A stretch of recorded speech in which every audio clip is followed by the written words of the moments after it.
కి every year real numbers నుంచి ఒక 3 మార్క్స్ క్వశ్చన్ అయితే డామ్ షూర్ వస్తుంది.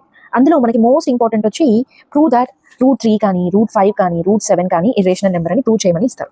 మనకి మోస్ట్లీ ఈ క్వశ్చన్కి 3 మార్క్స్ కానీ 2 మార్క్స్కి కానీ వచ్చే ఛాన్స్ ఎక్కువగా కనపడుతుంది. సో ఈ సొల్యూషన్ని మనం ఒకసారి చూసాం. సో ఈ సొల్యూషన్ని మనం టోటల్గా 5 స్టెప్స్లో అయితే సాల్వ్ చేయాలి.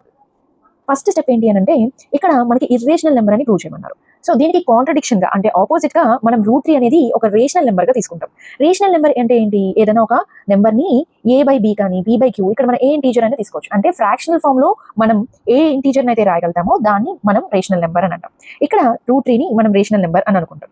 సో ఇక్కడ √3 ని p/q గా రాస్తాం. ఇక్కడ p and q are integers. ఈ q అనేది 0కి ఈక్వల్ గా ఉండదు ఎప్పుడు. అండ్ p/q p కి q కి ఏ కామన్ ఫ్యాక్టర్ ఉండకూడదు, 1 తప్ప. ఇలా కామన్ ఫ్యాక్టర్ 1 తప్ప ఉండని నెంబర్స్ ని మనం కో ప్రైమ్స్ అని అంటాం అనమాట. స్టెప్ 2 లో ఏం చేస్తున్నాను అని అంటే ఈ √3 ని p/q అనుకున్నాను కదా, దాన్ని నేను స్క్వేర్ చేస్తున్నాను బోత్ ద సైడ్స్. సో √3 ఇక్కడ రూట్ ఇక్కడ స్క్వేర్ క్యాన్సిల్ అయిపోతుంది. ఇక్కడ p²/q². దీన్ని నేను ఇటు సైడ్ పంపిస్తే p² = 3q² గా అవుతుంది.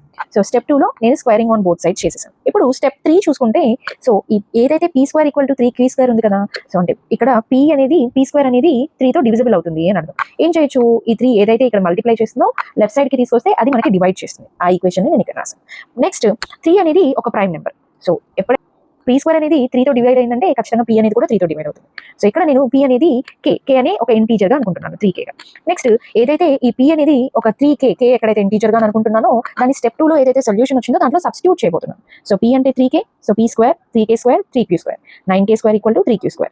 మనకి ఇక్కడ ఈ 3 ని సైడ్ కి తీసుకొస్తే q² = 3k² అవుతుంది. ఇక్కడ q² అనేది 3తో డివైడ్ అవుతుంది, అంటే q అనేది కూడా ఖచ్చితంగా 3తో డివైడ్ అవుతుంది. సో లాస్ట్ లో ఇక్కడ మనం బోత్ p కానీ q కానీ రెండు 3తో డివిజిబుల్ అవుతుంది. అంటే ఈ రెండిటికి కామన్ ఫ్యాక్టర్ అనేది ఉంది, విచ్ ఈస్ 3. అంటే మనం ఫస్ట్ ఏదైతే అజంప్షన్ తీసుకున్నామో అది ఇక్కడ ఫాల్స్. సో దాన్ని బట్టి మనం ఏం ప్రూవ్ చేయొచ్చు? సో √3 అనేది ఇర్రేషనల్ నెంబర్ గా ప్రూవ్ చేయొచ్చు. ఇదే కన్క్లూషన్.